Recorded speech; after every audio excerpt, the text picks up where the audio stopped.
జిల్లాలోని కలిదిండి మండలం సంతోషపురం గ్రామంలో పశువర్ధక సహాయకుడిగా పనిచేస్తున్నాను.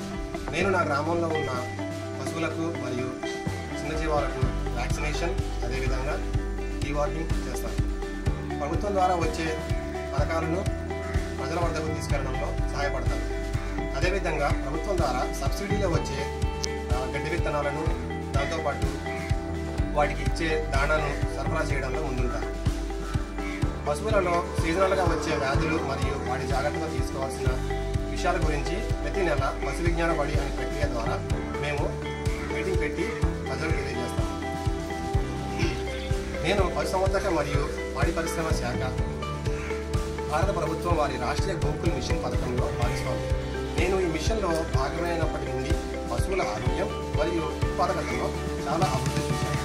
రాష్ట్రీయ గోకుల్ మిషన్ పథకం ద్వారా పశుసంవర్ధక రంగంలో భావాలందన పొందేందుకు అవకాశం కల్పించిన భారత ప్రభుత్వానికి, పశుసంవర్ధక మరియు పాడి పరిశ్రమ శాఖకు కృతజ్ఞతలు తెలియజేస్తున్నాను.